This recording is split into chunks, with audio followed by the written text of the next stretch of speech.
நாங்கள் வந்து இந்த விழாவிற்கு ஐயா பாபாஜி அவர்களை அழைச்சி போயிருந்தோம். இன்னும் ஹைதராபாத்லேருந்து வந்துருந்தாங்க, இன்னும் போயிருந்தாங்க. அவருடைய உதவியாளர் வந்து யார் வந்திருக்கான்னு கேட்டால் வஸ்தாத் வந்துருக்காங்க. எல்லாரும் பாட்டி முதல்ல எங்களை கூப்பிட்டு அவர் ஆனர் பண்ணார். சார் வந்து எனக்கு புதுசு இல்லை, ராஜா எங்கள் வசாக்காவோட வில்லேஜுக்கு என்னோட வந்து ஒரு 10 ஆண்டுகளுக்கு முன்னாடி உபாபிஷேகத்துக்கு பண்ணோம். நான் கூப்பிட்டுருந்தோம், ஐயாவும் வந்திருந்தாங்க.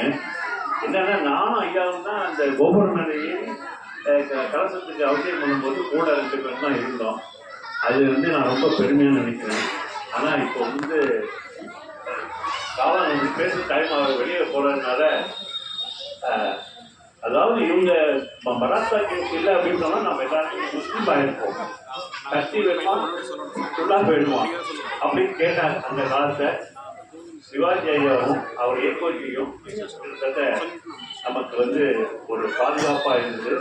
அந்த இந்து மதத்தை வந்து நன்றாக போற்றி பாதுகாத்து நம்ம எல்லாரையும் அந்த பழைய நிலைமையை வச்சிருந்தாங்க.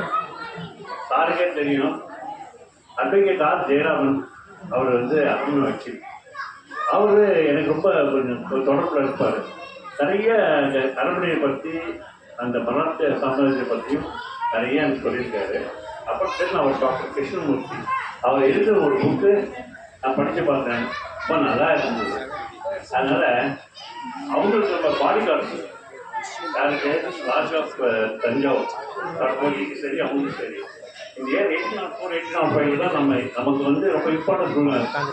முன்னாடியே வந்துட்டோம். நமக்கு வந்து ஃபஸ்ட்டு பார்த்தீங்கன்னா பூங்காரத்தரோட வஸ்தாக்கள் எல்லாத்துக்கும் தெரியும். அதுக்கப்புறம் கரண்டியில் ஜெட்டி விதின்னு ஒன்று இருக்கு இல்லையா, அங்கேயும் நாங்கள் இருந்தோம். அதுக்கப்புறம் ராஜா கூப்பிட்ட உடனே வரணும் அப்படின்னு சொல்லிட்டு அந்த காமன் நம்மளோட ஏரியா பூரா நமக்கு வந்து அவங்க கொடுத்த வீடு தான் எல்லாருக்கும் கொடுத்து நம்ம எங்கெங்கே இருந்தோமோ அங்கங்கே தான் லாயம் பூங்காரத்தரோட ஒரு லாயம் அவங்க தானே. அதே மாதிரி சாமந்தாவனத்தே ஒரு லாயம், அதே மாதிரி கரண்டா முடியும் லாயம்.